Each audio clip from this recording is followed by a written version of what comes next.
പ്രിയപ്പെട്ട സഹോദരങ്ങളെ, 4 കാര്യങ്ങളിൽ നിന്ന് കാവല് തേടാൻ ആരംഭപ്പൂവായ പ്രവാചകൻ നബി മുഹമ്മദ് മുസ്തഫ കാരുണ്യത്തിന്റെ തിരുദൂതരാണ്, സഹനത്തിന്റെ പ്രതീകമാണ്, ക്ഷമയുടെ പര്യായമാണ് മുത്തുളി മുഹമ്മദ് മുസ്തഫ സല്ലല്ലാഹു അലൈഹി വസല്ലമ തങ്ങൾ അവിടുന്ന് പഠിപ്പിക്കുകയാണ്, തഅവ്വദൂ ബില്ലാഹ്, അല്ലാഹുവിനോട് 2 കരങ്ങൾ നീട്ടിയിട്ട് നിങ്ങൾ കാവൽ തേടണേ ഉമ്മത്തെ, സമുദായമേ.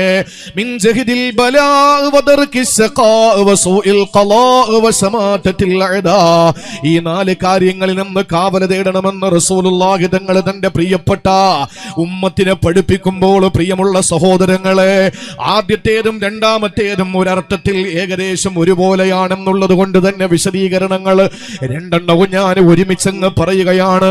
മിന ജഹദിൽ ബലാഅ, കടുത്ത പരീക്ഷണങ്ങൾ, വദർകിസ് സഖാഅ, കനത്ത ദുരിതം, ഇത് 2 ഞാൻ ഒരുമിച്ചങ്ങ് പറയുകയാണ്. ഈ 2 പരീക്ഷണങ്ങൾ അഥവാ കനത്ത ദുരിതവും കടുത്ത പരീക്ഷണവും നമ്മളെ തേടിയെത്തുന്നത് അല്ലാഹുവിന്റെ റസൂല് പറയുകയാണ്, മൂന്നാമത് പറഞ്ഞ സൂഉൽ ഖലായിലൂടെയാണ്, വിനാശമായ വിധിയിലൂടെയാ. ആ വിധിയിലൂടെ പടച്ച തമ്പുരാൻ കടുത്ത പരീക്ഷണങ്ങൾ നമുക്ക് തന്നു കഴിഞ്ഞാൽ, കനത്ത ദുരിതം അല്ലാഹു നമുക്ക് തന്ന അല്ലാഹുവിന്റെ റസൂല് പറയുകയാണ്, ശമാതത്തുൽ അദാ, ശത്രുക്കൾ നോക്കി ചിരിക്കാറുണ്ട്, ചിരിക്കുമെന്നതിൽ സംശയമില്ല. അതുകൊണ്ട് പ്രിയപ്പെട്ടവരെ, നമുക്ക് റബ്ബിനോട് കാവല് തേടണം. ഇന്നത്തെ ഈ പ്രസംഗം അവസാനിച്ച് ദുആ ചെയ്ത് നമ്മൾ പിരിയുമ്പോൾ എത്രയോ ഉസ്താദുമാര്, മഹാന്മാരായ പണ്ഡിതന്മാർ ഇവിടെ ഇരിപ്പുണ്ട്. വാവാട് ഉസ്താദിനെ പോലെ, ഫൈസി ഉസ്താദിനെ പോലെ, താജുദ്ദീൻ ബാഖവി ഉസ്താദിനെ പോലെ എത്രയോ പ്രിയപ്പെട്ടവർ ഈ സദസ്സിനകത്തിരിപ്പുണ്ട്. അവരോട് നാളെയല്ലെങ്കിൽ ഇന്നല്ലെങ്കിൽ നാളെയെങ്കിലും ഒന്ന് ചോദിച്ചിട്ട് ആ ദുആ എഴുതിയിട്ട് പഠിക്കണം. ഈ അനുഗ്രഹീതമായ സദസ്സിൽ നിന്ന് നമുക്ക് കിട്ടുന്ന സമ്മാനമതാ. അല്ലാഹുവിന്റെ റസൂല് പറഞ്ഞ ഒന്നാമത്തേതും രണ്ടാമത്തെയുമായ കാര്യമേതെന്നറിയോ? അത് കടുത്ത പരീക്ഷണമാണ്, കനത്ത ദുരിതമാണ്. എന്താണ് ആ ദുരിതത്തിന്റെ പ്രത്യേകത എന്നറിയോ?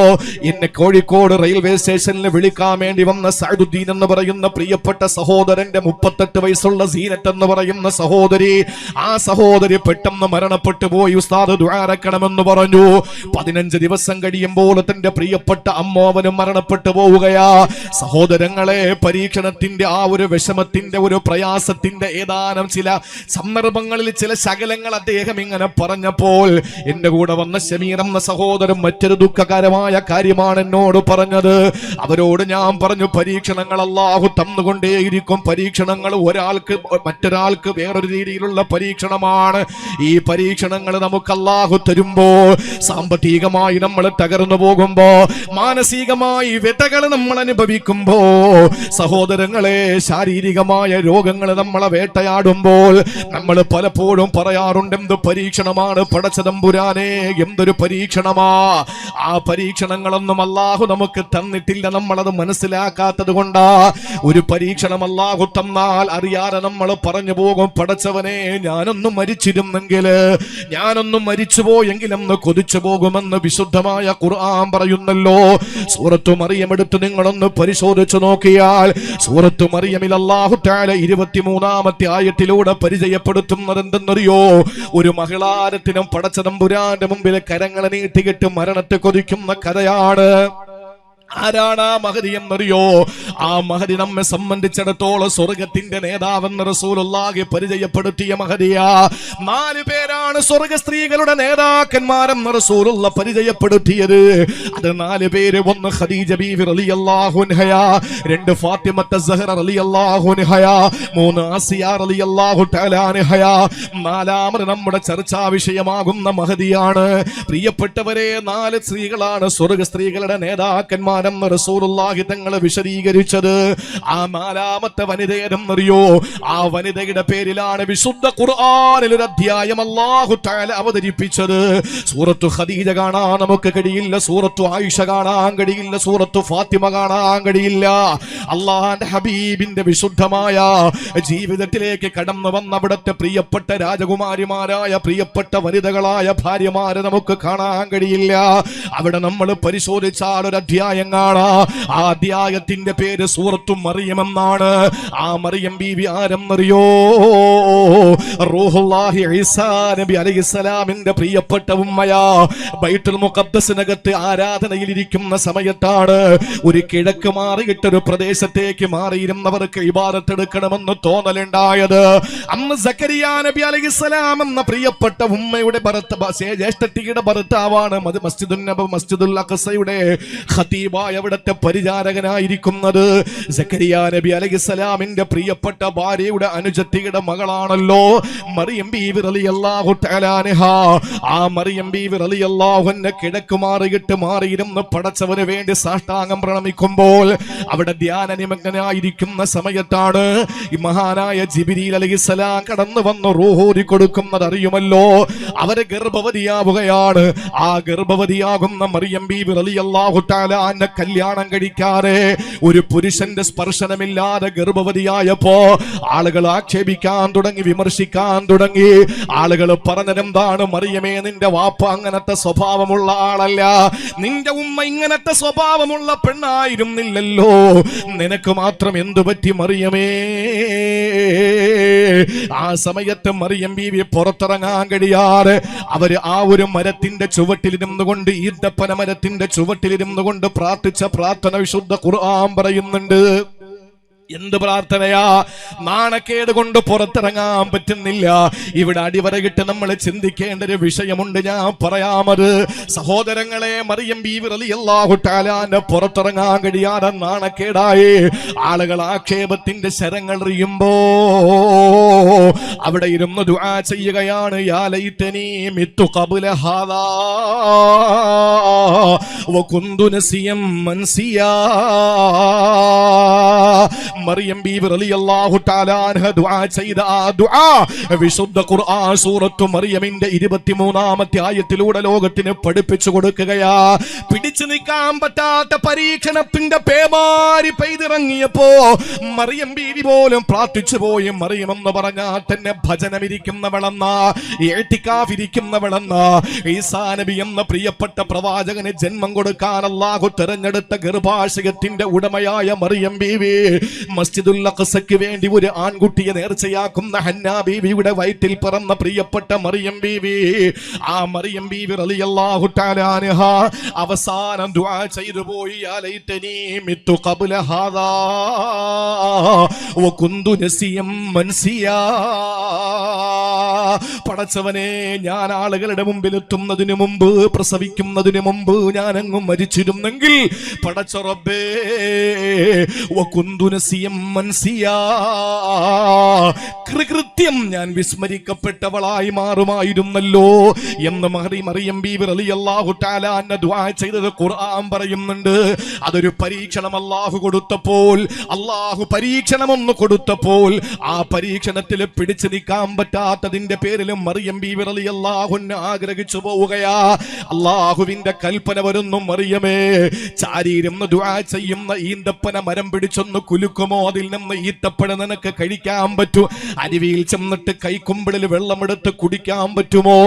നിന്റെ നിരപരാധിത്വം തെളിയിക്കാൻ നിന്റെ പൊന്നുമോനിലൂടെ ഞാൻ സൗകര്യമുണ്ടാക്കുമെന്ന് പറഞ്ഞ് അവസാന ഈസാ നബി അലൈഹിസ്സലാം പ്രസവിക്കപ്പെടുമ്പോൾ തൊട്ടിലിൽ കിടന്നിട്ട് ഉമ്മയുടെ നിരപരാധിത്വം ലോകത്തിന്റെ മുമ്പിൽ വിളിച്ചു പറഞ്ഞ മറിയം ബീവി റളിയല്ലാഹു തആല അൻഹ പോലും അല്ലാഹുവേ, മരിച്ചെങ്കിലെന്ന് കൊതിച്ചു പോകുന്ന പരീക്ഷണത്തിന്റെ പേമാരി പെയ്തിറങ്ങുമ്പോൾ റസൂലുള്ള പറയുന്നു, തഅവ്വദൂ ബില്ലാഹ്, നിങ്ങൾക്ക് താങ്ങാൻ പറ്റാത്ത പരീക്ഷണങ്ങളിൽ നിന്ന് കാവല് തേടണം. മിൻ ദർക്കി ശഖാഇ വജഹിദിൽ ബലാഇ, കടുത്ത കനത്ത പരീക്ഷണങ്ങളിൽ നിന്ന് നിങ്ങൾ റബ്ബിനോട് കാവല് തേടണമെന്ന് നബി മുഹമ്മദ് മുസ്തഫ. മറിയം ബീവി റളിയല്ലാഹു അൻഹ പോലും ആഗ്രഹിച്ചു പോയി ഞാനൊന്നും മരിച്ചെങ്കിലെന്ന്. അപ്പൊ നിങ്ങൾ ചിന്തിക്കും, മറിയം ബീവി അല്ലേ ആഗ്രഹിച്ചു പോയത്? അത് ഒരു മോശമായ രീതിയിൽ ദിവ്യഗർഭമുണ്ടായത് പൊതുസമൂഹം അംഗീകരിക്കാത്തതിന്റെ പേരിലായിരിക്കുമല്ലോ? അല്ലേ? അല്ല എന്നതാ തെളിയിക്കപ്പെടാൻ പോവാൻ. മറിയം ബീവി റളിയല്ലാഹു അൻഹ പരിപൂർണ്ണ നിരപരാധിയാണെന്ന് ഖുർആൻ പറഞ്ഞു. ഇവിടുത്തെ ഫാസിസ്റ്റുകൾ ആരും മറിയം ബീവി വേശ്യയാണെന്ന് പറഞ്ഞിട്ടില്ല. ഇവിടുത്തെ നിരീശ്വരവാദികൾ ആരും പറയുന്നില്ല. ഇവിടുത്തെ എക്സ് മുസ്ലിം പറയുന്നു എന്ന് ഞാൻ വിചാരിക്കുന്നില്ല. ഇവിടുത്തെ മുസ്ലിം ആ മറിയമിന്റെ പേര് കേൾക്കുമ്പോൾ റളിയല്ലാഹു അൻഹാ പറയുന്നു. മറിയം എന്ന് കേൾക്കുമ്പോൾ ഇവിടെ ഇരിക്കുന്ന ഓരോ സഹോദരിമാരും കൊതിച്ചു പോകും നാളെ ആ കൈ വിരലിൽ പിടിച്ചിട്ട് സ്വർഗത്തിലൂടെ പാറിക്കളിക്കാൻ. കാരണം സ്വർഗത്തിന്റെ നേതാക്കന്മാരാണ് 4 പേര്. 4 നേതാക്കന്മാരേ ഉള്ളൂ. അതിലൊന്ന് മറിയം ബീവിയാണ്. ഈ മറിയം ബീവി റളിയല്ലാഹു അൻഹ പച്ച വ്യഭിചാരിണിയാണെന്ന് ലോകത്ത് പറയുന്ന ഒരേ ഒരു സമുദായമേ ഉള്ളൂ. അത് ബെന്യാമിൻ നെതന്യാഹു നേതൃത്വം കൊടുക്കുന്ന ജൂതപിശാചുക്കളാണ്. നിങ്ങൾ ആലോചിക്കണം, ആരാ മറിയം ബീവി? ജോ ബൈഡൻ പ്രതിനിധാനം ചെയ്യുന്ന അമേരിക്ക നേതൃത്വം നൽകുന്ന ലോകത്തെ ക്രൈസ്തവ സഭയുടെ നേതാവാണ് മറിയം ബീവിയായി അവരോധിച്ചിട്ടുള്ളത്. എങ്കിൽ ആ മറിയം ബീവി എന്ന് കേൾക്കുമ്പോൾ തൊട്ടപ്പുറത്തെ ജൂത പരിശകൾ വ്യഭിചാരിണി എന്ന് വിളിക്കുന്നു. അപ്പോഴും ഫലസ്തീനിൽ പിടഞ്ഞു വീഴുന്ന മക്കളുടെ മുമ്പിൽ മറിയം എന്ന് പറഞ്ഞാൽ ഫലസ്തീനിലെ മക്കൾ പറയും റളിയല്ലാഹു അൻഹാ. ബോംബും മിസൈലുമായിട്ട് നിൽക്കുന്ന ജൂതന്മാരുടെ മുമ്പിൽ മറിയം എന്ന് വിളിച്ചാൽ അവര് പറയും അവൾ വ്യഭിചാരിണിയാണ്. പക്ഷേ ഈ ബെന്യാമിൻ നെതന്യാഹു ഓടിച്ചെന്ന് അമേരിക്കൻ പ്രസിഡന്റ് ജോ ബൈഡൻ ഓടി വന്നിട്ട് ബെന്യാമിൻ നെതന്യാഹുവിനോട് പറയുന്നു, ഞാനും ഒരു സയനിസ്റ്റാണ്, ഞാനും നിങ്ങളുടെ കൂട്ടത്തിലുണ്ട് എന്ന്. എന്തിന്? മുസ്ലിമിനെ തകർക്കാൻ. അതാ നേരത്തെ ഇവിടെ പറഞ്ഞു വെച്ചത്. എന്റെ വിഷയം അതല്ല, ഞാൻ ഒന്ന് മനസ്സിലാകാൻ വേണ്ടി പറഞ്ഞു എന്നേ ഉള്ളൂ. മറിയം ബീവി റളിയല്ലാഹു അൻഹ ആ മഹദി പോലും ആഗ്രഹിച്ചു പോയി ഞാനൊന്ന് മരിച്ചെങ്കിലെന്ന്. അപ്പൊ കോഴിക്കോട് ജില്ലയിലെ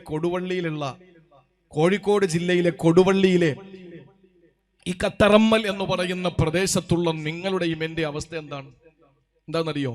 കേട്ടോ, ഇവിടെ ഏതാ മഹല്ല് ഉസ്താദെ? ഖബറടക്കം ചെയ്യുന്ന മഹല്ല് ഏതാ? കത്തറമ്മൽ എന്നല്ല.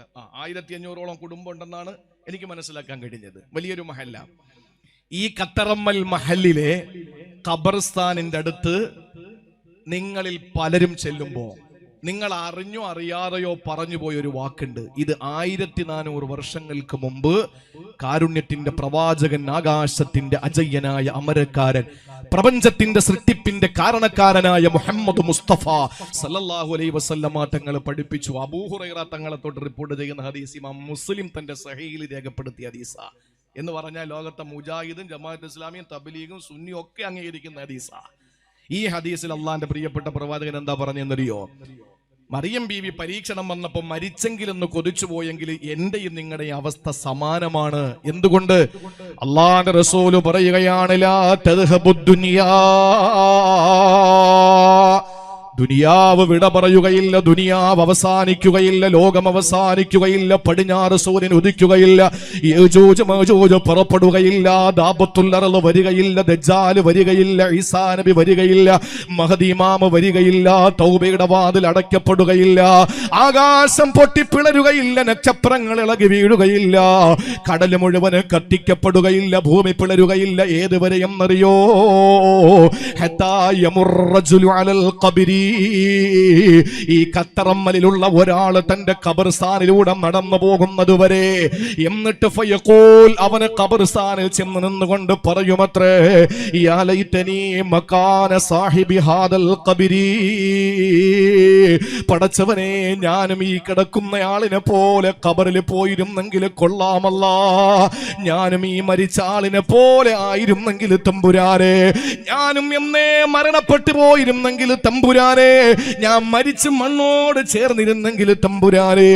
ഇതൊരു മനുഷ്യൻ ആഗ്രഹിക്കാതെ ഈ ലോകം അവസാനിക്കുകയില്ലെന്ന് ലോക സൃഷ്ടിക്കപ്പെടാ കാരണഭൂതരായ നബി മുഹമ്മദ് മുസ്തഫ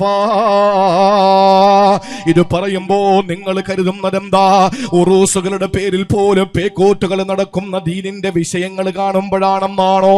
അതല്ലെങ്കിൽ പ്രിയപ്പെട്ട സഹോദരങ്ങളെ, തലപ്പാവ് ധരിച്ചുകൊണ്ടും തൊപ്പി വെച്ചുകൊണ്ടും മോശമായ ഇടങ്ങളിൽ പലരെയും കണ്ടുമുട്ടുന്നതിന്റെ ഏതെങ്കിലും മോശമായ വശങ്ങൾ കാണുമ്പോ അതിന്റെ പേരിൽ, ദീനിന്റെ പേരിലാണ് ഒരു മനുഷ്യൻ മരിക്കണമെന്ന് കൊതിക്കുന്നതാണോ? അല്ല. ഈ കാലഘട്ടത്തിൽ ഇസ്ലാം നഷ്ടപ്പെട്ടുകൊണ്ടിരിക്കുമ്പോൾ ദീനിന്റെ ചൈതന്യം നഷ്ടപ്പെട്ടുകൊണ്ടിരിക്കുമ്പോ, വേലി തന്നെ വിളവ് തിന്നുന്ന കാലമെടുത്തുകൊണ്ടിരിക്കുമ്പോ, പ്രിയപ്പെട്ടവരെ, കള്ളുകുടിയന്മാരും മദ്യപാനികളും പലിശക്കാര് കമ്മിറ്റിയിൽ പോലെ കടന്നു വന്നുകൊണ്ടിരിക്കുമ്പോ, സഹോദരങ്ങളെ, ദീനിന്റെ പേരിലാണ് ഒരു മനുഷ്യൻ എങ്ങനെ മരണം കൊതിക്കുന്നതെന്ന് നിങ്ങൾ ചിന്തിച്ചു പോയെങ്കിൽ തെറ്റി. അല്ലാഹുവിന്റെ റസൂൽ പറയുകയാണ്, ലൈസ ബിഹിദ്ദീ, ദീന് ശോചനീയമായതിന്റെ പേരിലോ ദീന് നഷ്ടമാകുന്നതിന്റെ പേരിലോ അല്ല. ഈ കത്തറമ്മലിലുള്ള ഒരാൾ മരിക്കണമെന്ന് കൊതിക്കുന്നത്, ഖബർസ്ഥാനിൽ കിടക്കുന്ന മയ്യത്ത് പോലെ ഞാനുമായെങ്കിലെന്ന് കൊതിക്കുന്നത് ദീനിന്റെ ഏതെങ്കിലും നഷ്ടങ്ങളുടെ പേരിലല്ല, ദീൻ ചോർന്നു പോയതിന്റെ പേരിലല്ല, സാമ്പത്തിക രംഗത്ത് ദീൻ തകർന്നു പോയതിന്റെ പേരിലല്ല, സാമൂഹിക ജീവിതത്തിൽ ദീൻ തകർന്നു പോയതിന്റെ പേരിലല്ല, ഒരു കുടുംബത്തിൽ ദീൻ തകർന്നു പോയതിന്റെ പേരിലല്ല. മറിച്ച് റസൂലുള്ളാഹി പറയുകയാണ്, ഇല്ലൽ ബലാ, അവൻ അനുഭവിക്കുന്ന പരീക്ഷണങ്ങളുടെ പേരിലാ, അവൻ നേരിടുന്ന പ്രതിസന്ധികളുടെ പേരിലാ, കടുത്ത പരീക്ഷണങ്ങളിലും കനത്ത നാശനഷ്ടങ്ങളുടെയും പേരിലാണ് അവൻ ആഗ്രഹിച്ചു പോകുന്നു, പടച്ചവനെ ഞാനും മരിച്ചെങ്കിലെന്ന്. ഒരു പക്ഷേ കപ്പറമ്മല്ല ഖബർസ്ഥാനിൽ പോകണമെന്നില്ല. എത്രയോ ദിവസം വീടിന്റെ ഉള്ളിൽ വെച്ച് നിങ്ങൾ പറഞ്ഞിട്ടുണ്ടാകും മുസ്ലിമേ, എത്രയോ സന്ദർഭങ്ങളിൽ നിങ്ങൾ കച്ചവട സ്ഥാപനങ്ങളിൽ വെച്ച് പറഞ്ഞിട്ടുണ്ടാകും. കടം വന്നു മുടിയുമ്പോൾ, മാനസികമായ വ്യഥകൾ അനുഭവിക്കുമ്പോൾ, ശാരീരികമായ രോഗം വേട്ടയാടുമ്പോൾ, കഠിനമായ രോഗം പിടികൂടുമ്പോൾ, ദിവസവും ദിക്ർ ചൊല്ലുന്ന, 5 നേരം നമസ്കരിക്കുന്ന, സുന്നത്ത് നോമ്പ് മുടിയാതെ പിടിക്കുന്ന, ജീവിതത്തിൽ സ്വലാത്തുകൾ ധാരാളം ചൊല്ലുന്ന ഒരു മനുഷ്യൻ ഈ അടുത്ത സമയത്ത് എന്നോട് പറഞ്ഞു, ഞാൻ 5 നേരം നിസ്കരിക്കുന്നവനാണ്, ദിക്ർ ചൊല്ലുന്നവനാണ്, സ്വലാത്ത് ചൊല്ലുന്നവനാണ്, അള്ളാഹുവിന് വേണ്ടി എന്റെ സമയം മുഴുവനും മാറ്റിവെക്കുന്നവനാ. എന്റെ ശരീരത്തെ കാറ് നിന്നുന്ന കഠിനമായ രോഗം വേട്ടയാടിയപ്പോൾ പലപ്പോഴും ഞാൻ ചിന്തിച്ചു പോയി, കഴിക്കുന്ന ഗുളികയുടെ എണ്ണം കൂട്ടിയിട്ട് ഞാൻ അങ്ങ് മരിച്ചു പോയെങ്കിലും. അവസാനം പ്രിയപ്പെട്ടവരെ, ആത്മഹത്യയുടെ വക്കിൽ പോലും എത്തിപ്പോകുന്ന എത്രയോ സാത്വികരായ മനുഷ്യർ പോലും നമ്മുടെ ഇടയിലുണ്ട്. എന്തുകൊണ്ടെന്നറിയോ? അവരാഗ്രഹിക്കുന്നത് മരണമാണ്. അത്രയും വലിയ പരീക്ഷണങ്ങൾ നിങ്ങളെ തേടിയെത്താറ് ഈ ലോകം അവസാനിക്കുകയില്ലെന്ന് അല്ലാഹുവിന്റെ ഹബീബ് നബി മുഹമ്മദ് മുസ്തഫ. അതുകൊണ്ട് സാമ്പത്തികമായ കടം 10ഉം 20ഉം ലക്ഷം കടം വന്നവരെ, ശാരീരികമായ തളർച്ചയും അതുപോലെ തന്നെ തളർവാദവും ക്യാൻസറും ട്യൂമറും പിടിച്ചവരെ, അല്ലെങ്കിൽ മാനസികമായി ഒറ്റപ്പെട്ടതിന്റെ പേരിൽ മാനസികമായ തളർന്നുപോയ എന്റെ പ്രിയപ്പെട്ടവരെ, ഇതൊന്നുമല്ല പ്രിയപ്പെട്ട പ്രവാചകൻ പറഞ്ഞ പരീക്ഷണങ്ങൾ. എന്തോ കഠിനമായ പരീക്ഷണം അല്ലാഹു നമുക്ക് തരാനിരിക്കുകയാ. അത് കോവിഡ് പോലെ ആകണമെന്നില്ല, അതേതെങ്കിലും വൈറസുകളോ ഫംഗസുകളോ ആകണമെന്നില്ല. പരീക്ഷണങ്ങളുടെ വലിയ വലിയ പേമാരികൾ പെയ്തിറങ്ങുമ്പോൾ അറിയാതെ ഞാനും നിങ്ങൾ പറഞ്ഞു പോകും, പടച്ചവനെ ഒന്നും മരിച്ചെങ്കിലെന്ന്. പലപ്പോഴും പറഞ്ഞിട്ടുണ്ട്, പല മഹാന്മാരുടെ ഖബർ സിയാറത്ത് ചെയ്യുമ്പോൾ ഇവരെല്ലാം രക്ഷപ്പെട്ടു പോയല്ലോ, അവരുള്ള അമലുകളുമായി അല്ലാഹുവിന്റെ അടുക്കലേക്ക് പോയല്ലോ, ഇനി ഞങ്ങളുടെ കാര്യമാണ് കഷ്ടമെന്ന് എത്രയോ ആളുകൾ പറഞ്ഞിട്ടുണ്ട്. അപ്പൊ പരീക്ഷണങ്ങൾ വരുവാന്ന് പറഞ്ഞാൽ മരണം പോലും കൊതിച്ചു പോകുന്ന പരീക്ഷണങ്ങൾ വരുമെന്നാണ്. ഏറ്റവും പ്രധാനമായി നമ്മൾ ദിവസവും മുടങ്ങാതെ ഓതുന്ന ഒരു സൂറയുണ്ടല്ലോ, സൂറത്തു ബഖറയുടെ ഏറ്റവും ഒടുവിലത്തെ ആയത്ത് ആമന റസൂലും. അതൊക്കെ മക്കളെ പഠിപ്പിക്കണം. ആമന റസൂലും മക്കളെ പഠിപ്പിക്കണം, ആയത്തുൽ കുർസി പഠിപ്പിക്കണം, നാരിയത്ത് സ്വലാത്ത് പഠിപ്പിക്കണം, ഇബ്രാഹിമിയ സ്വലാത്ത് പഠിപ്പിക്കണം, മക്കൾക്ക് ദുആഉൽ ഇഫ്തിതാഹ് പഠിപ്പിക്കണം, ഖുനൂത്ത് പഠിപ്പിക്കണം. ഖുനൂത്തൊക്കെ ആരംഭിക്കേണ്ട സമയം എന്നേ കഴിഞ്ഞുപോയി. 5 നേരം സുബഹിക്കല്ല, 5 വഖത്ത് നിസ്കാരത്തിനും ഖുനൂത്തോടേണ്ട സമയം അതിക്രമിച്ചു പോയി. പിറന്ന നാടിന്റെ സ്വാതന്ത്ര്യത്തിന് വേണ്ടി, ഖുദ്സ് പള്ളിയുടെ മോചനത്തിന് വേണ്ടി കഷ്ടപ്പെടുന്ന പാവപ്പെട്ട 6000-ലധികം വരുന്ന പാവപ്പെട്ട കുഞ്ഞുമക്കളാണ് സയനിസ്റ്റ് ഭീകരന്മാരാൽ കൊല്ലപ്പെട്ടത്. അത് കാണുമ്പോ നമുക്ക് എങ്ങനെയാണ് പ്രിയപ്പെട്ടവരെ, നമുക്ക് നമ്മുടെ നമസ്കാരങ്ങളിൽ ഖുനൂത്ത് ആരംഭിക്കേണ്ട സമയം അതിക്രമിച്ചില്ലേ? ഒന്ന് ചിന്തിച്ചു നോക്ക്. ഞാൻ പറയുന്നത് ഇതൊക്കെ മക്കളെ പഠിപ്പിക്കണം. ആമന റസൂലുവിൽ ഇടയ്ക്കൊരു ആയത്തുണ്ട്. എന്റെ അഭിവന്യനായ ഒരു ഗുരുനാഥനുണ്ട്, ജീവിച്ചിരിക്കുന്ന മഹാന്മാരായ ഔലിയാക്കളിൽ വളരെ പ്രമുഖനാണെന്ന് പറയാൻ കഴിയുന്ന അതിരാമ്പട്ടണം KT മമ്മിക്കുട്ടി ഹസരത്ത്, അല്ലാഹു ദീർഘായുസ് കൊടുക്കുമാറാവട്ടെ, ആഷിഖുർ റസൂലാണ്. ജാമിഅ മന്നാനിയ സർവകലാശാലയിലെ അതിപ്രഗത്ഭനായ മുദരിസാണ്. അതിരാമ്പട്ടണം തമിഴ്നാട്ടിലെ റഹ്മാനിയ അറബി കോളേജിന്റെ പ്രിൻസിപ്പളാണ്. പാലക്കാട് ജില്ലയിൽ ഒരു വലിയ കോളേജ് നടത്തിക്കൊണ്ടിരിക്കുന്നു. തെന്നിന്ത്യയിലെ വലിയ വലിയ ഒരു ആഷിഖായ അള്ളാഹുവിന്റെ ആരിഫീങ്ങളിൽ ഒരു വലിയ പ്രമുഖനായ ഉസ്താദ്. ആ പ്രിയപ്പെട്ട ഉസ്താദ് എനിക്ക് കുറച്ച് പരീക്ഷണങ്ങളും വിഷമങ്ങളും വന്നപ്പോ എന്നോട് പറഞ്ഞു, രാത്രി കിടക്കുമ്പോ 7 പ്രാവശ്യം ആമന റസൂല് ഓതിയിട്ടേ കിടക്കാവൂ. വർഷങ്ങൾ കഴിഞ്ഞു ഈ ഒരു വസിയത്ത് അല്ലെങ്കിൽ ഈ ഒരു പിന്നെ ഉപദേശം എനിക്ക് തന്നിട്ട്. ആ ഒരു ഇജാസത്ത് കിട്ടിയ അന്നത്തെ രാത്രി മുതൽ അൽഹംദുലില്ലാ ഇന്നതാ പ്രസംഗിക്കാൻ എഴുന്നേറ്റ് നിൽക്കുന്നു. ഈ പ്രസംഗം കഴിഞ്ഞ് ചൊല്ലണമെന്ന് ആഗ്രഹിക്കുന്നുണ്ട്. ഇന്നലത്തെ രാത്രി വരെയും ഒരു ദിവസം പോലും ഞാൻ മുടക്കിയിട്ടില്ല. അതിനകത്ത് ആമന റസൂല് വെറുതെ നമ്മളങ്ങ് കാണാതെ പഠിച്ച പോരാ. ശരിയാണ്, ബഹുമാനപ്പെട്ട ഉസ്താദ് പോയല്ലേ ഉദ്ഘാടകൻ, ശരിയാണ്, യൂട്യൂബ് കാലമാണ് ഇപ്പോൾ ഉള്ള. ഞാൻ അതിനെ പറ്റിയിട്ടൊരു സ്ഥലത്ത് പ്രസംഗിച്ചു. സകല പെണ്ണുങ്ങളും എനിക്ക് അള്ളാഹുവെ, സ്ത്രീകള് ഒരു വലിയ സമൂഹം, സ്ത്രീ സമൂഹം തന്നെ എന്നെ വേട്ടയാടി സോഷ്യൽ മീഡിയയിൽ. സ്ത്രീകളാണ്. ഞാൻ ഉള്ള ഒരു കാര്യം പറഞ്ഞു. അങ്ങനെ വേട്ടയാടി എന്ന് പറയുന്നതിന്റെ പേരിൽ എനിക്കതിൽ പ്രശ്നമല്ല. ആ വേട്ടയാടൽ എനിക്ക് നൽകിയ ആദരവായി ഞാൻ 2 കരങ്ങൾ നീട്ടി സ്വീകരിക്കുകയാണ്. ഞാൻ പറഞ്ഞത് എന്താണെന്നൊന്നും ഞാൻ ഇവിടെ പറയുന്നില്ല തൽക്കാലം. എന്റെ പ്രിയമുള്ള സഹോദരങ്ങളെ, യൂട്യൂബിലേക്ക് എല്ലാവരും മാറിയിരിക്കുക. ഓൺലൈൻ ഇബാദത്തിലേക്ക് സർവർ മാറിയിരിക്കുകയാണ്. ഓൺലൈൻ ഇബാദത്തിലേക്ക് സർവർ മാറിയിരിക്കുകയാണ്. ആ ഓൺലൈനിൽ പഠിക്കുന്നതോ അല്ലെങ്കിൽ ഏതെങ്കിലും ബുക്കിൽ വായിക്കുന്നതോ ആയി നമ്മൾ കാണാപ്പാടം പഠിച്ച് ചൊല്ലുന്നതായിട്ട് ആമന റസൂല് മാറരുത്. ആമന റസൂലുവിന്റെ അകത്ത് ഒരു വാക്കുണ്ട്, എന്താണെന്നറിയോ? അത് നമ്മൾ ചെല്ലുമ്പോ നമ്മുടെ മനസ്സിൽ സർവ്വ ചിന്തകളും കടന്നു വരണം. അള്ളാഹുവിനോട് ചോദിക്കുന്നത് റബ്ബനാ വലാ തുഹമ്മിൽനാ മാ ലാ ത്വാഖത ലനാ ബിഹി. എന്തൊരർത്ഥമാണ് സഹോദരങ്ങളെ. ഉള്ളു പെടയണം ആ സമയത്ത്. റബ്ബന, ഞങ്ങളുടെ സർവരക്ഷിതാവായ അല്ലാഹ്, പടച്ചത് നീയാണ്, പരിപാലിക്കുന്നത് നീയാണ്, സൃഷ്ടിച്ചത് നീയാണ്, സംരക്ഷിക്കുന്നത് നീയാണ്, അവസാനം സംഹരിക്കുന്നതും നീയാണ്. റബ്ബന വലാ തുഹമ്മിൽനാ, നീ ഞങ്ങളെ തലയിൽ വെച്ച് തരല്ലേ തമ്പുരാനെ, നീ ഞങ്ങളെ മണ്ടയ്ക്ക് വെക്കല്ലേ റബ്ബേ, മാ ലാ ത്വാഖത ലനാ ബിഹി, ഞങ്ങൾക്ക് താങ്ങാൻ പറ്റാത്ത ഒന്നും, ഞങ്ങൾക്ക് താങ്ങാൻ പറ്റാത്ത കടങ്ങൾ, ഞങ്ങൾക്ക് താങ്ങാൻ പറ്റാത്ത മാനസിക വ്യഥകൾ, ഞങ്ങൾക്ക് താങ്ങാൻ പറ്റാത്ത ശാരീരികമായ രോഗങ്ങൾ, അതൊന്നും ഞങ്ങളുടെ തലയിലേക്ക് നീ വെച്ച് തരല്ലേ തമ്പുരാനെ എന്നാണ് ആമന റസൂലുവിനകത്തുള്ളത്. എത്ര പേര് ചൊല്ലുന്നുണ്ട്? അതിലേക്ക് വരണ സഹോദരങ്ങളെ, അതിലേക്ക് വരിൻ. അള്ളാഹുവിന്റെ ഖുർആനില്ലാത്ത എന്തെങ്കിലും ഉണ്ടോ? അള്ളാഹുവിന്റെ ഖുർആനിൽ ഇല്ലാത്ത എന്തെങ്കിലും ഉണ്ടോ? സകല കാര്യങ്ങളും ഖുർആനകത്തുണ്ട്. അതുകൊണ്ട് ആമന റസൂലിലുള്ളതും അങ്ങനെ തന്നെയാണ്. ലാ തുഹമ്മിൽനാ ബി, അല്ലാഹുവേ റബ്ബനാ ലാ തുഹമ്മിൽനാ മാ ലാ ത്വാഖത ലനാ ബിഹി, കഴിയാത്തതൊന്നും ഞങ്ങളെ മണ്ടയിൽ വെക്കല്ലേ തമ്പുരാനെ. അപ്പൊ പലരും ചിന്തിക്കും, ഉസ്താദേ അങ്ങനെയാണെങ്കിൽ ഞങ്ങൾക്ക് പരീക്ഷണം വരുമ്പോ, നേരത്തെ ഞാൻ പറഞ്ഞൊരു സഹോദരൻ, അദ്ദേഹം നല്ല ഇബാദത്തുള്ള മനുഷ്യനാണ്, നല്ല ആരാധനയുള്ള മനുഷ്യനാണ്. അദ്ദേഹം പറയാണ്, എനിക്ക് രോഗങ്ങൾ വന്നിട്ട്, അസുഖങ്ങൾ വരും. എന്റെ പ്രിയപ്പെട്ട മാതാവിന്റെ തലയോട്ടി ഇളക്കിയിട്ട് തലച്ചോറ് പുറത്തെടുത്ത് വെച്ചിട്ട് സർജറി നടത്തി. അത് ഏകദേശം ഒന്ന് റെഡിയായി വരുമ്പോഴേക്കും കാലിനൊരു സർജറി വേണമെന്ന് പറഞ്ഞു. കാല് സർജറി ചെയ്തു. 54 സ്റ്റിച്ച് ഉണ്ടായിരുന്നു. ആ കാലിന്റെ സർജറി ഒന്ന് മുറിവ് ഉണങ്ങി വരുമ്പോഴേക്ക് പറഞ്ഞു, എന്റെ വലത്തെ ബ്രസ്റ്റിന് എന്തൊരു വേദനയുണ്ട്. നോക്കുമ്പോ 14 മുഴകളിൽ 14 മുഴകളിൽ 8 മുഴകളും ക്യാൻസർ ആയിരിക്കുകയാണ്. അത് ബ്രസ്റ്റ് റിമൂവ് ചെയ്തു. 3ാമത്തെ സർജറി.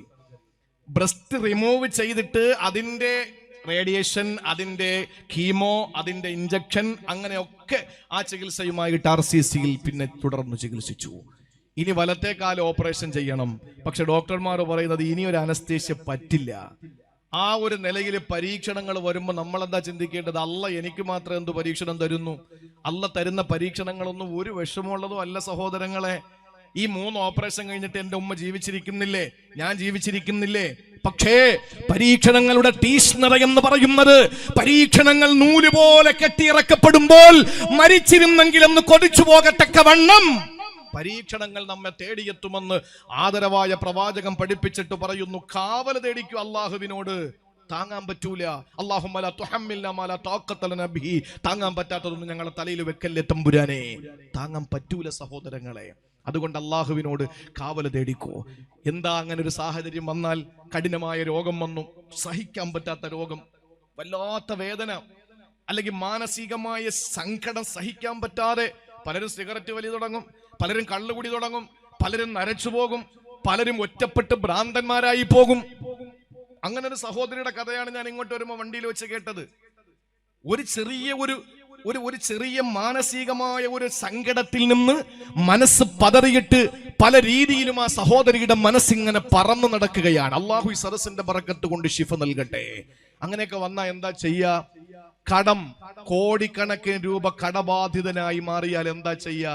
നമ്മൾ മരണത്തെ ആഗ്രഹിച്ചു പോകൂലേ? പലരും ചോദിക്കുന്നത് അതിനെന്താ, അതിന് പരിഹാരം എന്താ? വിശുദ്ധ ഇസ്ലാം എന്ന് പറഞ്ഞാൽ എല്ലാത്തിനും പരിഹാരം ഉള്ളതാണല്ലോ. എല്ലാത്തിനും ഇസ്ലാമിൽ പരിഹാരം ഉണ്ടല്ലോ. ഉണ്ട്. കാരുണ്യത്തിന്റെ പ്രവാചകം പറയുകയാണ്, അതേ ബുഖാരിയും മുസ്ലിം റഹിമഹുമുള്ള റിപ്പോർട്ട് ചെയ്യുകയാണ് അനസ് തങ്ങളെ തൊട്ട്, ലാ യതമന്നയന്ന അഹദുക്കും ലിദുർരിൻ ലാ യതമന്നയന്ന അഹദുക്കുമുൽ മൗത ലിദുർരിൻ അസാബഹു. ഒരു വിപത്ത് വരുമ്പോൾ മരണത്തെ കൊതിക്കല്ലേ, മരണത്തെ നീ കൊതിക്കല്ലേ, മരിച്ചെങ്കിലും ആഗ്രഹിക്കല്ലേ.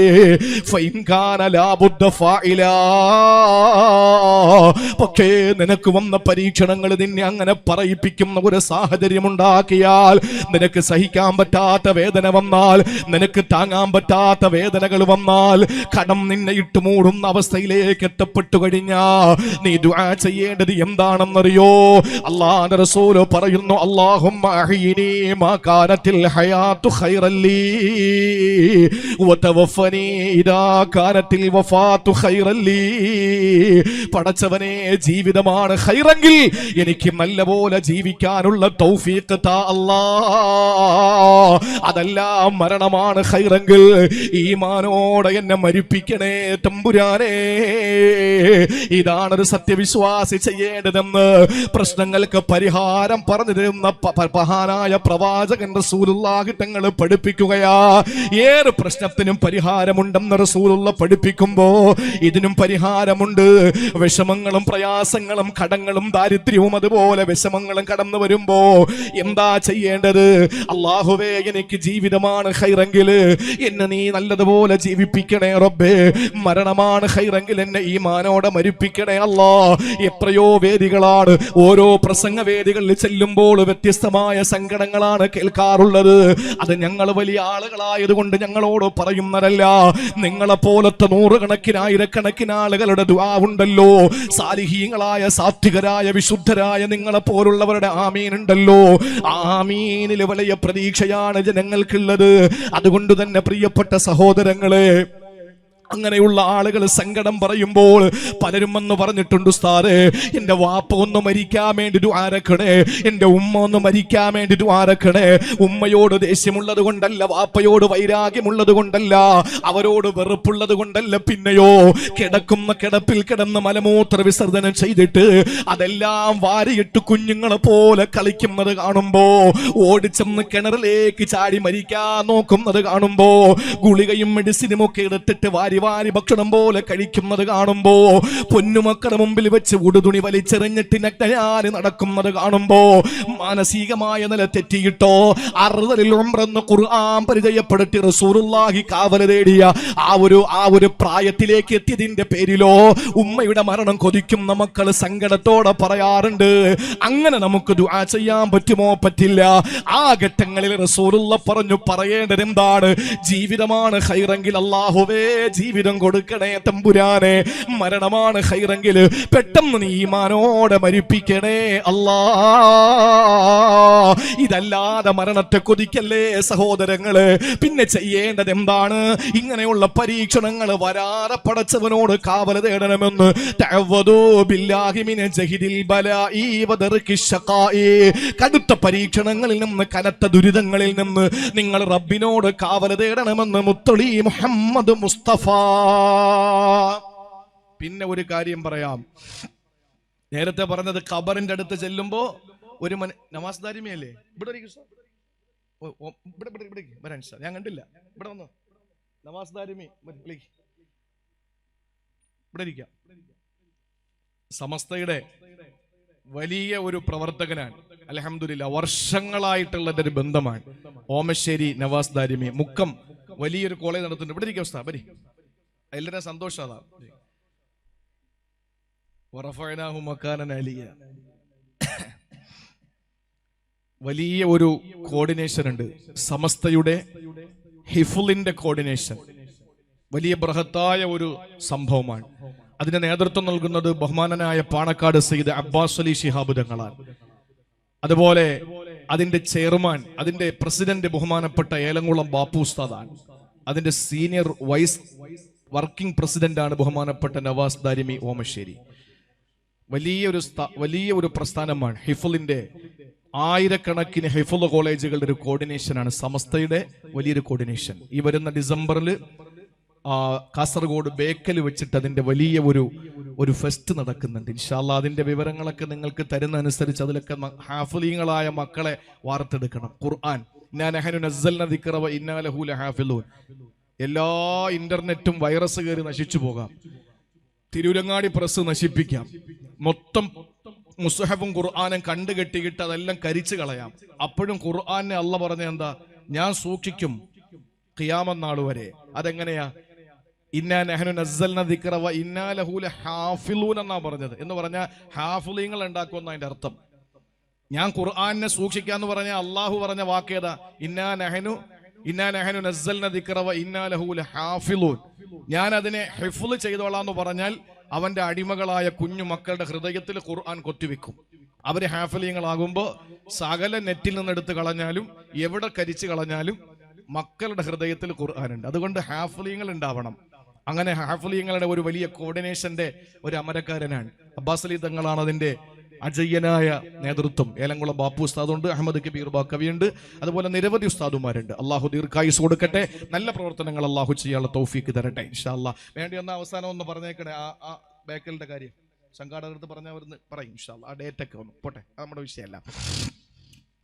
കനത്ത പരീക്ഷണങ്ങളും കടുത്ത പ്രതിസന്ധികളും വരാതിരിക്കാൻ അള്ളാഹിനോട് ചോദിക്കണം. വന്നാലോ മരണത്തെ കൊതിച്ചു പോകും. അത് ഖുർആനും ഹദീസും കൊണ്ട് സ്ഥിരപ്പെട്ട കാര്യമാണ്. അത് പാടില്ല എന്നും അള്ളാന്റെ റസൂല് പറഞ്ഞു. എന്നാൽ റസൂലുള്ളാന്റെ ഒരു ദുആ നിങ്ങൾക്ക് കേൾക്കണോ? എന്താണെന്നറിയോ? അതാണ് ഇസ്ലാമിന്റെ പ്രസക്തി എവിടെയാണ്? ഖുർആന്റെ പ്രസക്തി എവിടെയാണ്? അള്ളാഹുവിന്റെ ഖുർആൻ പറഞ്ഞത് എന്താണ്? റസൂലുള്ളാഹി തങ്ങൾ പറഞ്ഞത് എന്താണ്? വഇദാ അറദ്ത ബിഇബാദിക ഫിത്നതൻ ഫഖബലിനാ ഇലൈക ഗൈറ മഫ്തൂൻ. ഒരു ഹദീസ് ഉണ്ട്.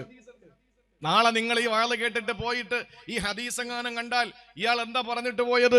അതേ പറഞ്ഞു, അള്ളാന്റെ റസൂല് പറഞ്ഞു, വഇദാ അറദ്ത ബിഇബാദിക ഫിത്നതൻ ഫഖബലിനാ ഇലൈക ഗൈറ മഫ്തൂൻ. പടച്ചവനെ, നീ എന്തെങ്കിലും ഒരു ഫിത്ന ഉണ്ടാക്കാൻ ഉദ്ദേശിച്ചു കഴിഞ്ഞാൽ ആ ഫിത്നയിൽ എന്നെ അകപ്പെടുത്താതെ നീ പെട്ടെന്ന് എന്നെ തിരിച്ചു വിളിക്കണേ അല്ലാ. ഇത് ഹദീസാണ്. ഇമാം നവവി തങ്ങൾ തന്റെ ശറഹ് മുസ്ലിമിൽ പറഞ്ഞ എന്താണെന്നറിയോ? പഠിച്ചു വെച്ചോ. ഇദാ ഖാഫ ലറൻ ഫി ദീനിഹി ഫലാ കറാഹത ലഹ്. മരണത്തെ കൊതിക്കാൻ പാടില്ല, അത് കറാഹത്താണ്. പക്ഷെ താൻ കാരണം ദീനിൽ എന്തെങ്കിലും പ്രശ്നമുണ്ടാകുമെന്ന് കണ്ടാൽ, താൻ കാരണം ദീനിന് പേരുദോഷമുണ്ടാകുമെന്ന് കണ്ടാൽ ആ നേരം ദ്വാരക്കണം, പടച്ചവനെ ഞാൻ കാരണം നിന്റെ ദീനിന് പേരുദോഷം വരരുത്, ഫഖബലിനാ ഇലൈക ഗൈറ മഫ്തൂൻ. ഫിത്നയിലാക്കാതെ നീ എന്നെ തിരിച്ചു വിളിക്ക് തമ്പുരാനെ. ആലോചിച്ച് നോക്കിയേ, ഇമാം നവവി തങ്ങൾ പറയാൻ, ഒരാള് കാരണം ദീൻ എന്തെങ്കിലും പ്രശ്നങ്ങൾ ഉണ്ടാകുമെങ്കിൽ അങ്ങനെ ഭയന്നു കഴിഞ്ഞാൽ പെട്ടെന്ന് മരിക്കാൻ ദ്വാരന്നോ കറാഹത്തില്ല. അങ്ങനെയാണെങ്കിൽ കല്യാണം എന്ന പേരിൽ ഇസ്ലാമിലില്ലാത്ത ജൂദായിസം കടപ്പിക്കൊണ്ടുവന്ന, ജൂദായിസത്തിൽ നിന്ന് കടമെടുത്ത വിവാഹ മംഗല്യ മാമാങ്കങ്ങളുടെ പേരിൽ എത്ര വലിയ പിതാക്കന്മാര് ദ്വാരക്കണം, എത്ര ദുആ ചെയ്യണം പിതാക്കന്മാര്. ഭാര്യയുടെ നിർബന്ധത്തിന് വഴങ്ങിയിട്ട് മഞ്ഞ കല്യാണം നടത്തുന്ന സംസ്കാരം എവിടെ നിന്ന് കിട്ടി ഈ സമുദായത്തിന്?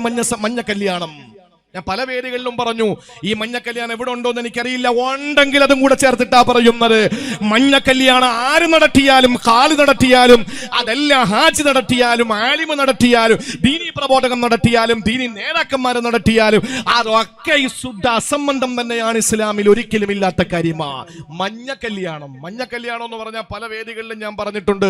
ഈ മഞ്ഞ കാർഡ് കൊടുക്കുന്നത് പ്രാന്തന്മാർക്കാൻ. കോഴിക്കോട് കുതിരവട്ടത്തും കൊടുക്കും, തിരുവനന്തപുരം തൂളമ്പാറയിലും കൊടുക്കും ഈ മഞ്ഞ കാർഡ്. ഈ മഞ്ഞ കാർഡ് കിട്ടുന്നവനെ അടിച്ചാലോ തല്ലിയാലോ തൊഴിച്ചാലോ ബോംബ് വെച്ചാലോ ഒരു പ്രശ്നമില്ല. കേരളത്തിൽ ഇപ്പൊ ഈ രോഗികൾ കൂടുതലാ, മാനസിക രോഗികളെ കേരളത്തിൽ കൂടുതലാ. പക്ഷെ അത് ചില സംവരണം നൽകപ്പെട്ടു എന്നുള്ളതാ മറ്റൊരു വിഷയം. എന്റെ പ്രിയപ്പെട്ട സഹോദരങ്ങളെ, മഞ്ഞ കാർഡുള്ളവന് എന്തും ചെയ്യാം. ഒരു പ്രശ്നവും ഇല്ല. കാരണം അവനെ ഒരു കേസും രജിസ്റ്റർ ചെയ്യില്ല. മാനസിക രോഗിയാ. അതെ, മഞ്ഞ കല്യാണം നടത്തുന്ന സകല പെണ്ണിന്റെ വാപ്പമാരും മഞ്ഞ കല്യാണം നടത്തുന്നവരൊക്കെ മാനസിക രോഗികളാ. കാരണം അത് ഇസ്ലാമില്ലാത്തതാ. എന്നിട്ട് ഉസ്താനെ കൊണ്ടൊന്ന് അൽഫാത്തിയെ വിളിച്ചാൽ ഇസ്ലാമിന്റെ പരിവേഷം നടത്തിയാൽ അത് അനുവദനീയമാവൂല. അങ്ങനെയാണെങ്കിൽ പിന്നെ കള്ളു കുടിക്കുമ്പോൾ തലപ്പാവൻ കെട്ടിയിട്ട് കള്ളു കുടിച്ചിട്ട് ബിസിമീൻ ചൊല്ലി കള്ളു കുടിച്ചിട്ട് അവസാനം അൽഹംദുലില്ലാ റാഹത്തായ എന്നങ്ങ് പറഞ്ഞാൽ പോരെ? അത് ഇസ്ലാമികവൽക്കരണമാവൂലേ? ഇസ്ലാമിന്റെ പരിവേഷമാവൂലേ? തോന്നിയാസങ്ങൾ കാണിച്ചിട്ട് ഇസ്ലാമിന്റെ പേര് വെച്ച് കെട്ടേണ്ട കാര്യമില്ല. അതുകൊണ്ട് പ്രിയപ്പെട്ട സഹോദരങ്ങളെ, പരീക്ഷണങ്ങളും വിഷമങ്ങളും പ്രയാസങ്ങളും വരുമ്പോൾ അള്ളാഹുവിനോട് മരണത്തെ കൊതിക്കാൻ പാടുള്ള ഒറ്റ സന്ദർഭത്തിലേ ഉള്ളൂ. അത് നമ്മൾ കാരണം ദീൻ എന്തെങ്കിലും പേരുദോഷം വരുമെന്ന് കണ്ടാലാ. അള്ളാഹു കാത്തുരക്ഷിക്കട്ടെ. ഞാൻ അടിവരയിട്ടൊരു കാര്യം പറഞ്ഞോട്ടെ. പോക്സോ കേസിൽ മദ്രസാധ്യാപകന്മാർ പിടിക്കപ്പെടുന്ന കാലമാണ്. നമ്മളൊക്കെ വായിക്കുകയാണ്. പക്ഷെ ഞാൻ ഒരു കാര്യം അടിവരയിട്ട് പറയാം, തെളിവുകൾ നിരത്തിയിട്ടാൻ. ആദരണീയനായ സയ്യിദ് ഖലീൽ തങ്ങൾ, ഖലീലുൽ ബുഖാരി തങ്ങൾ കടലുണ്ടി, ബഹുമാനപ്പെട്ട സയ്യിദ് അവറുകൾ, സഖാവ് പിണറായി വിജയൻ നയിക്കുന്ന നവകേരള യാത്രയിൽ പ്രസംഗിക്കാൻ അവസരം കിട്ടിയപ്പോൾ അദ്ദേഹം പറഞ്ഞു, പോക്സോ കേസിൽ അകപ്പെട്ടിട്ടുള്ള ആളുകളിൽ 4000-ഓളം പേർ നിരപരാധികളാണ് എന്ന്. മനസ്സിലാക്കണം. 20% വരുന്ന ആളുകളാണ് ഈ കേസിൽ യാഥാർത്ഥ്യമുള്ളത്. 20% വരുന്ന ആളുകൾ ചെയ്തിട്ടുണ്ട് എന്നതിന് ഒരിക്കലും നമ്മൾ തടസ്സം പറയുന്നില്ല, ആ തെറ്റിന് കൊടപിടിക്കുന്നില്ല. 30% വരുന്നത് അടിച്ചതും വഴക്ക് പറഞ്ഞതും ഇരിക്കടാന്ന് പറഞ്ഞതും എന്തിനാ ക്ലാസ്സിൽ നീ വന്നതെന്ന് ചോദിച്ചിട്ട് ഇറക്കി വിട്ടതിന്റെ പേരിൽ പോക്സോ കേസിൽ അകപ്പെടുത്തതാ. അല്ലേ? പോക്സോ എന്ന് പറഞ്ഞാൽ പീഡനം മാത്രമല്ല, അടിച്ചാലും പോക്സോയാണ്. ബാക്കി 50% സംഘടനാ വിരോധങ്ങളും അതുപോലെ തന്നെ വ്യക്തിവിരോധങ്ങളും ഒരു മഹല്ലത്തിലെ ഇമാമിനോടും മുക്രിയോടും അല്ലെങ്കിൽ മുഅല്ലിമിനോടും സ്വദറിനോടുള്ള ദേഷ്യത്തിന്റെ പേരിൽ പറയുന്നതാണ് 50% വരുന്നത്. പക്ഷെ ദീനിൽ നമ്മൾ കാരണം അള്ളാഹുവിന്റെ ദീനിന് ഒരു പേര് ദോഷം ഉണ്ടാകരുത് എന്ന് ആഗ്രഹിക്കുകയും അങ്ങനെ ഉണ്ടാകുമെന്ന ഘട്ടം വന്നാൽ അള്ളാഹുവേ ഫഖബ്ലിനാ ഇലൈക ഗൈറ മഫ്തൂൻ, പടച്ചവനെ നീ ഫിത്നയിലാക്കാതെ എന്നെ തിരിച്ചെടുക്കണേ അല്ലാ. ഇതാണ് ദുആ ചെയ്യേണ്ടതെന്ന് ആദരവായ പ്രവാചകൻ നബി മുഹമ്മദ് മുസ്തഫ. അതുകൊണ്ട് ജഹദുൽ ബലാ ദറകു ശഖാ രണ്ട് ഞാൻ വിശദീകരിച്ചിട്ടുണ്ട് കുറഞ്ഞ വാക്കിൽ. പരീക്ഷണങ്ങൾ, കടുത്ത പരീക്ഷണങ്ങളിൽ നിന്ന് അള്ളാഹിനോട് കാവൽ തേടിക്കോ. കാരണം എന്താ? ആ പരീക്ഷണങ്ങൾ വന്നാൽ ചിലപ്പോൾ മരണത്തെ പോലും നമ്മൾ കൊതിച്ചു പോകും. അതൊരിക്കലും പാടില്ല. അള്ളാഹു നമ്മളെ കാത്തുരക്ഷിക്കട്ടെ. ഇനി മൂന്നാമത്തെ 4-മത്തെ 2 കാര്യങ്ങൾ പറയണം. 1 മണിക്കൂറായി. നിങ്ങൾ ശ്രദ്ധയോടെ ഇരിക്കണം ഇൻഷാ അല്ലാഹ്. ഇതിനിടയിൽ ഒരു ചെറിയ കാര്യമുള്ളത് ചിലപ്പോൾ നമുക്ക് അവസാനം എല്ലാം കൂടെ ഒരുമിച്ച് ചെയ്യാൻ പറ്റിയെന്ന് വരില്ല. അതുകൊണ്ട് ബക്കറ്റ് നിങ്ങളുടെ മുന്നിൽ കൊണ്ടുവരും. വളരെ മനോഹരമായ പരിപാടിയാണ്. സ്നേഹിക്കാൻ മാത്രം അറിയുന്ന കുറഞ്ഞ സമയമേ ഞാൻ അവരുമായിട്ട് ഒരു സംസാരിച്ച് ഒരു സമ്പർക്കം ഉണ്ടായിട്ടുള്ളൂ.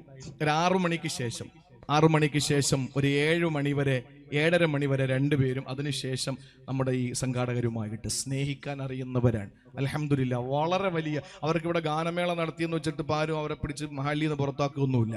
പക്ഷെ അവർ ചെയ്യുന്ന വലിയ സേവനമാണ്, വളരെ വലിയ സേവനമാണ്. അതുകൊണ്ട് ഇൻഷാ അല്ലാഹ് എൻ്റെ ചെലവുകൾക്ക് വേണ്ടിയിട്ട് നല്ലൊരു സംഭാവന ഈ ബക്കറ്റിൽ നിങ്ങൾ നിക്ഷേപിക്കണം. അള്ളാഹു ജാരിയായ സ്വതക്കിൽ ഉൾപ്പെടുത്തി അനുഗ്രഹിക്കുമാറാവട്ടെ. ഇൻഷാ അല്ലാഹ് ഒരാളും ഇതിൽ നിന്ന് മാറി നിൽക്കരുത്. ഇന്നും നാളെയും കൂടെ പരിപാടിയുള്ളൂ. ബിസ്മില്ലാഹിർ റഹ്മാനിർ റഹീം. എല്ലാവരും ഒരാൾ പോലും ഒഴിയാതെ നല്ലൊരു മുറാദ് മനസ്സിൽ നിയത്താക്കിയിട്ട് അതിൻ്റെ സാക്ഷാത്കാരത്തിന് വേണ്ടി സഹായിക്കും. എന്നിട്ട് ശ്രദ്ധ മുഴുവൻ ഇങ്ങോട്ട് ഇൻഷാ അല്ലാഹ് എല്ലാ ഭാഗത്തും പോയി ഇരിക്കുന്നവർക്കും ഒക്കെ സ്ത്രീകളുടെ ഭാഗത്ത് അതൊക്കെ കൊടുത്തു വിട്ടോളി. ഇങ്ങോട്ട് ശ്രദ്ധിക്കണേ. ഇനി 3-മത്തേത്, കടുത്ത പരീക്ഷണങ്ങൾ വന്നാൽ നമ്മൾ മരണത്തെ കൊതിച്ചു പോകും. അള്ളാഹു നമ്മളെ കാക്കട്ടെ. അങ്ങനെയുള്ള പരീക്ഷണങ്ങളെ തൊട്ട് റബ്ബ് തആല നമ്മളെ കാത്തുരക്ഷിക്കുമാറാവട്ടെ. പിന്നെ അതിന്റെ കൂട്ടത്തിൽ ഞാനൊരു കാര്യം കൂടി പറയാം. നമ്മുടെ സമുദായത്തിൽ ഒരു വലിയൊരു വിഷയമുണ്ട്. എന്താണെന്നറിയോ? സ്ത്രീകളുടെ ഭാഗത്താണ് കൂടുതലുള്ളത്. ഈ പരീക്ഷണങ്ങളും വിഷമങ്ങളും ഒക്കെ വരുമ്പോ നല്ല വലിയ വലിയ ഉസ്താദുമാരുണ്ട്. ആ ഉസ്താദുമാരുടെ അടുക്കൽ പോയിട്ട് ദുആ ചെയ്യാൻ പറയുന്നതിൽ ഒരു വിരോധവുമില്ല. അത് അങ്ങനെ വിരോധം പറയുന്നത് പല അസൂയയുടെ പേരിലാണ്. മഹാന്മാരായ സാദാത്യങ്ങളുടെയും വലിയ വലിയ പണ്ഡിതന്മാരുടെയും മുമ്പിൽ ചെന്നിട്ട് നമ്മുടെ സങ്കടങ്ങൾ ഒന്ന് മാറാൻ വേണ്ടി ദുആരക്കണമെന്ന് പറയുന്നതും ഖുർആനിന്റെ ആയത്തുകൾ കൊണ്ട് മന്ത്രിക്കുന്നതും ഒരിക്കലും തെറ്റല്ല. അത് പ്രോത്സാഹിപ്പിക്കപ്പെടേണ്ടതാണ്. അത് നബിയുടെ ചര്യയിൽപ്പെട്ടതാണ്. അള്ളാന്റെ പ്രിയപ്പെട്ട പ്രവാചകൻ സല്ലല്ലാഹു അലൈഹി വസല്ലം പഠിപ്പിച്ച കാര്യമാണ്. വിശുദ്ധ ഖുർആനിൽ സൂറത്തുൽ ഫാത്തിഹയോളം മന്ത്രത്തിന് പറ്റിയ വേറെ ഒന്നുമില്ലെന്നാണ് അള്ളാന്റെ റസൂല് പഠിപ്പിച്ചത്. അതൊക്കെ നിലനിൽക്കുമ്പോഴും അമ്പലങ്ങളിൽ പോയിട്ട് കരിങ്കോഴി കൊടുക്കുന്ന സമ്പ്രദായം മുസ്ലിം പെണ്ണുങ്ങളിൽ ഇന്ന് കൂടുതലാണ്. പറയാതിരിക്കാൻ നിവർത്തിയില്ല. ചിലപ്പോൾ ചാപ്പാട് തരൂലായിരിക്കും, നമുക്ക് ചിലപ്പോൾ ഇന്ന് ചോദിച്ചാൽ ഒന്നും തരൂലായിരിക്കും. പക്ഷെ നിങ്ങൾ അങ്ങനെ ചെയ്യുന്നതോടൊപ്പം ഈ രീതിയിൽ സദക്ക കൊടുക്കുന്നതിൽ കാര്യമില്ലല്ലോ. ഇവിടെ ഉള്ളവർ അങ്ങനെ ആണെന്ന ധാരണയും എനിക്കില്ലല്ലോ. പക്ഷേ അമ്പലങ്ങളിൽ ചെന്നിട്ട് കരിങ്കട കൊടുക്കുകയും കരിങ്കോഴി കൊടുക്കുകയും സിഹർ ചെയ്യിപ്പിക്കുകയും മാരണം ചെയ്യിപ്പിക്കുകയും ചെയ്യുന്ന സമ്പ്രദായത്തിലേക്ക് പർദ്ദയിട്ട മുസ്ലിം പെൺകുട്ടികൾ എത്തപ്പെടുന്നു എന്നുള്ളത് വളരെ ഗൗരവമായിട്ട് തന്നെ നമ്മൾ കാണേണ്ടിയിരിക്കുന്നു. ഈമാൻ നഷ്ടപ്പെട്ടില്ലേ? കുഫറിലേക്ക് പോയില്ലേ? അമ്പലങ്ങൾ പരിപാവനമായി അവിടെ നിൽക്കട്ടെ, ചർച്ചകൾ പരിപാവനമായി, നിഖാരങ്ങൾ പരിപാവനമായി നിൽക്കട്ടെ.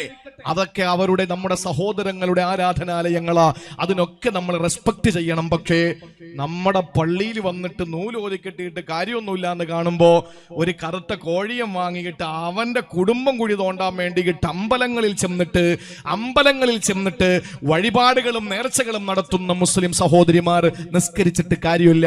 നിങ്ങളുടെ ഇബാദത്തുകൾ അല്ലാഹു വേണ്ട. കുഫ്ർ, ഇർത്തിദാദ്, മുർത്തദായി പോയിരിക്കുകയാണ്. അള്ളാഹു കാത്തുരക്ഷിക്കട്ടെ.